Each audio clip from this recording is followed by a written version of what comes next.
So here you go. It's right there.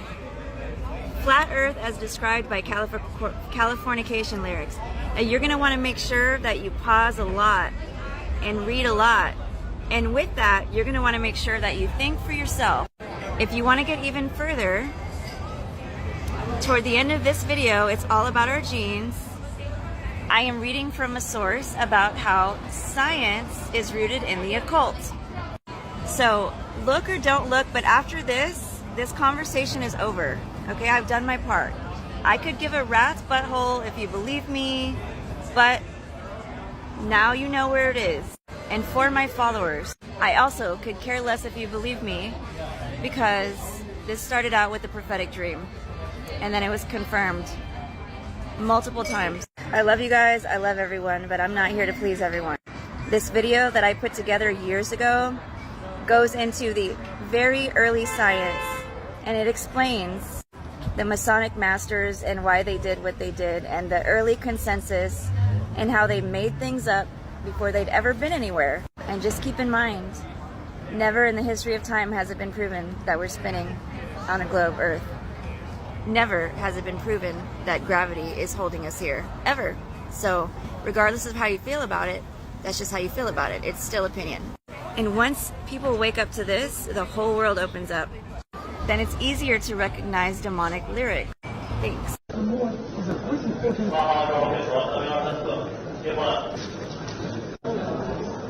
Compare these to fake moon landings. Which one looks faker to you? This one is the Chinese moon landing.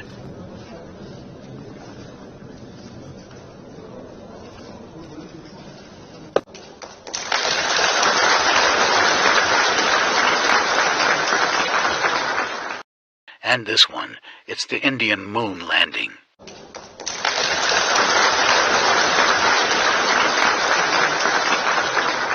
Here's something we need to address. When people say, oh, you use the globe and Google Earth to prove a flat Earth, but you think Google always lies.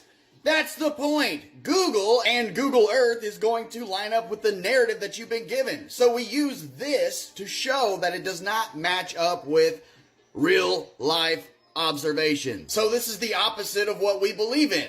Right. We would just as easily show you video evidence of your parents hiding Christmas presents under the tree just to show you that it does not match up with the narrative you've been given. So do you not see that we use Google and Google Earth to show you that you're being lied to? You are asking the wrong question. It's not why would it matter either way. Why lie about the shape of the earth? What does it even matter either way? That's not the right question you guys are supposed to be asking. It's why would they have to lie about the shape of the earth?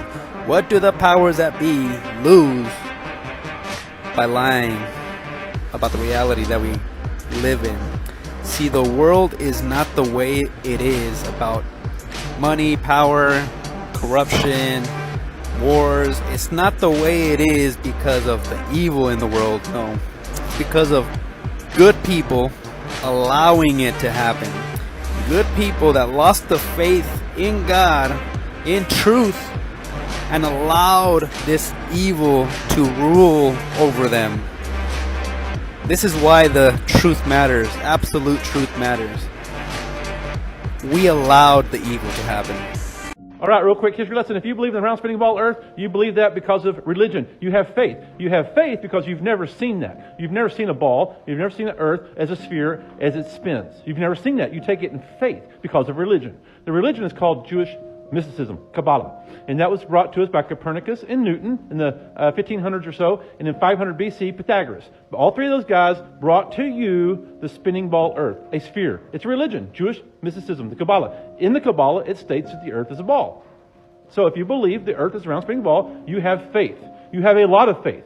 As much faith as someone who believes in evolution, because you can't prove it. There's no shred of evidence. But you believe it in faith. It's not a science, it's a religion. It's Kabbalah. It's Jewish mysticism. And you can't prove it. There's no shred of proof whatsoever. Three guys, Pythagoras, Copernicus, Newton, Kabbalah, Jewish mysticism. Look it up. You have faith.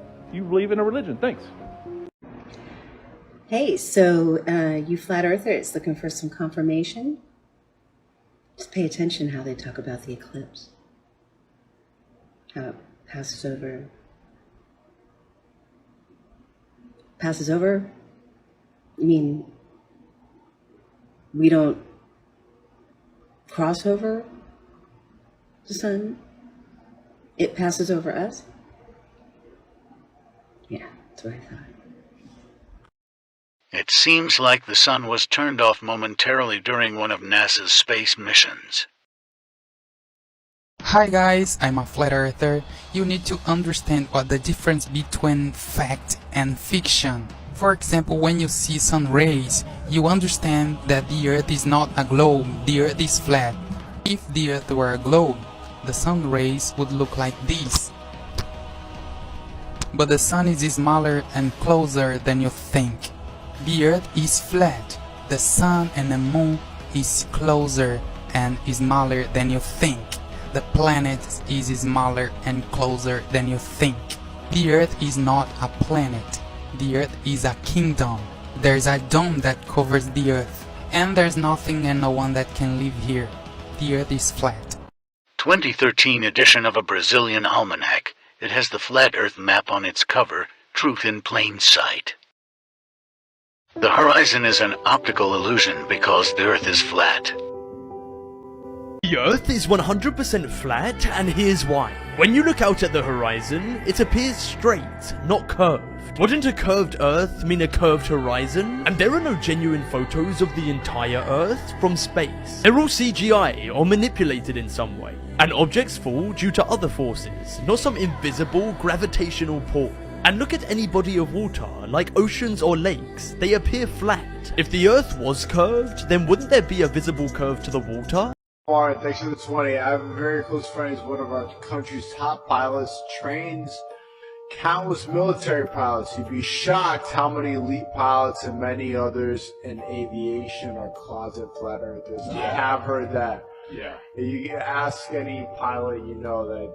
They keep mocking the sheeple over and over, non-stop.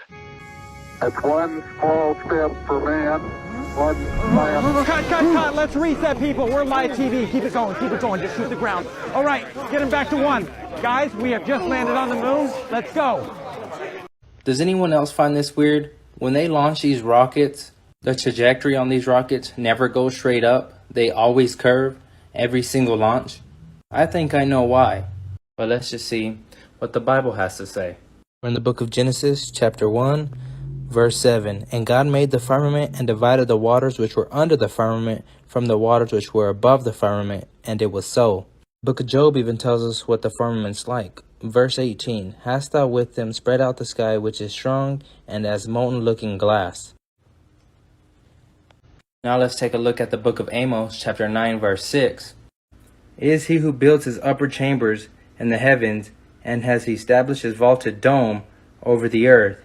He who calls the waters to the sea, and pours them out on the face of the earth. The Lord is his name. Has established his vaulted dome over the earth. So God has founded a vaulted dome over the earth, which is referring to God's firmament. I'm here to tell you, God's word is true. He wants a relationship with you, not a religion. I'm sorry to break it to you, but the only thing that's been to space is your imagination. There's no such thing as space. Okay, so clearly you need to know where Alaska is on this Gleason's map so you can better understand. Can you make out the continents? Well, if you can't, I will show you. This is North America, this is South America, this is Africa, Europe and Asia, Australia. Antarctica is a continent that surrounds us 360. It's not a continent at the bottom of a ball. Alaska, like you were talking about in your comment, is right here. Okay, Alaska.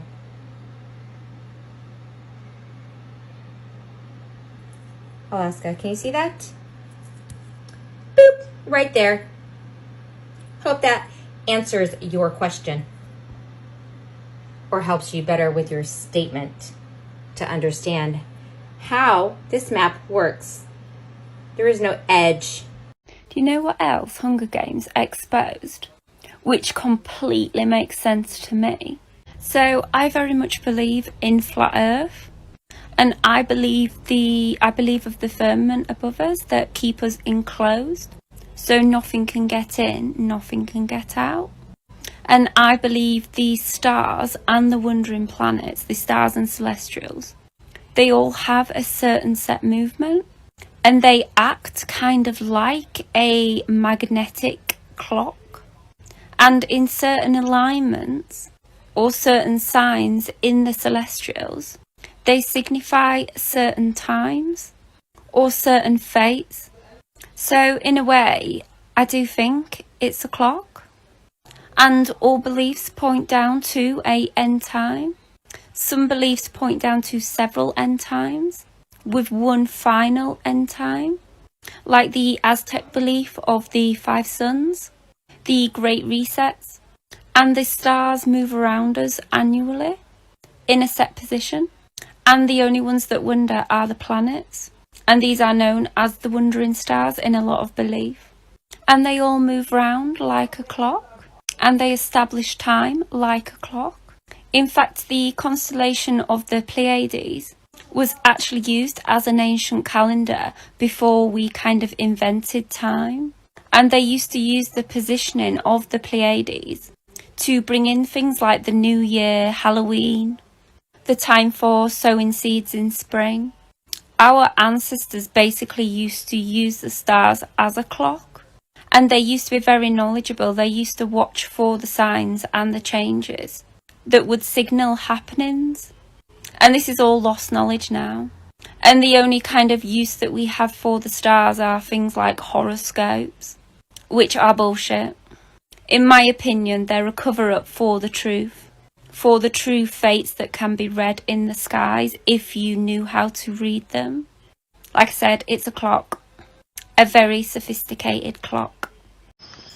As you can see, we've had terrible weather all day.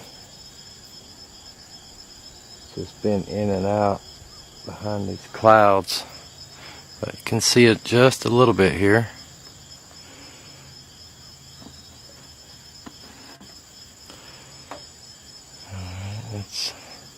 So I'm watching the eclipse, and you can't see the eclipse, but look at what is happening on the ground, and look at what happens on my head. Holy moly.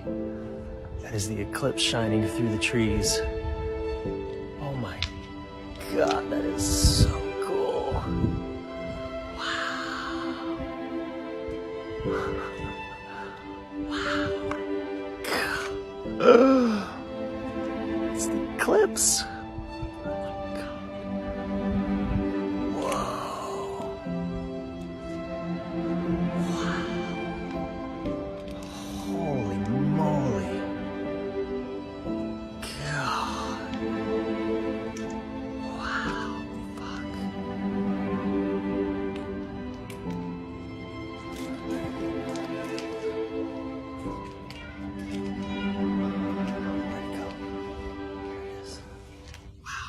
Trippy shadows off 2023 eclipse.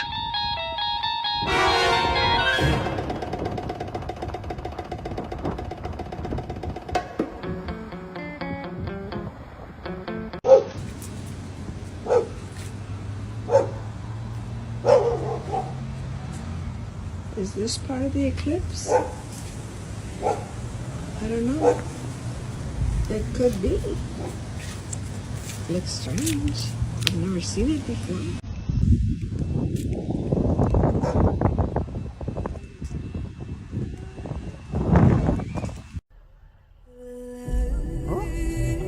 With the funnel. I've never seen that before. Holy fuck.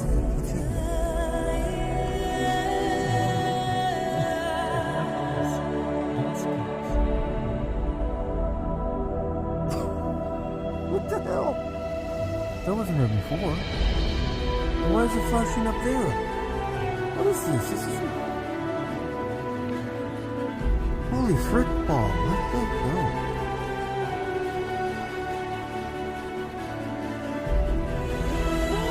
Yeah, is it...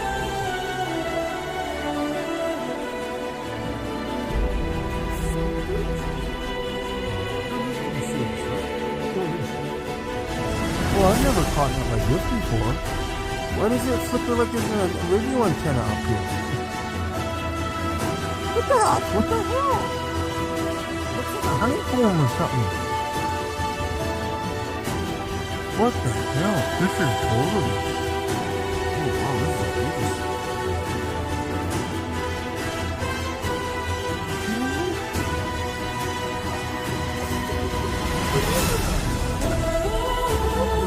That's really nice. Look at it, looks like it's almost like that on both sides. See, you kind of see a faint trail on this side too. This is insane.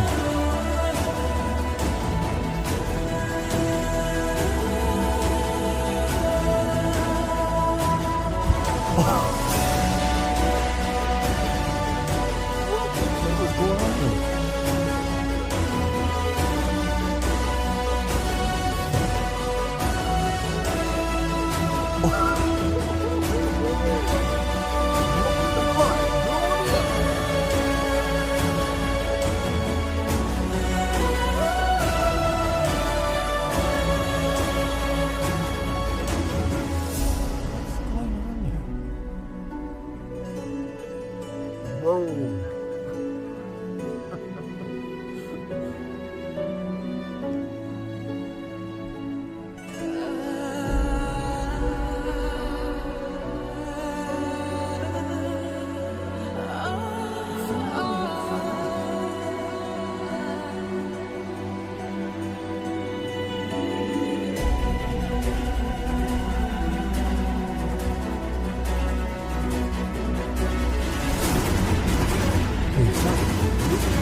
The Flat Earth map dates back over 1,000 years. This map is credited to being created by a Persian astronomer, Al-Biruni, who lived between 975 AD to 1048 AD. It's the official map of the United Nations and also the United States Geological Survey. It used to be present in many places before the creation of NASA and the Antarctic Treaty in 1959. Here you see it with Admiral Byrd. This map has been restored by Dmitry from Russia with suggestions of mine, Idialenkar. Known by my YouTube channel Flat Earth Banjo, I asked Dmitry to include the Bermuda Triangle and Point Nemo, a place deep in the Pacific where NASA buries rockets. Then Robert Tozzi, a professional mapmaker, came along and enhanced the map even more. There are many people now selling this map online, but if you could order it from my online store, I would greatly appreciate it.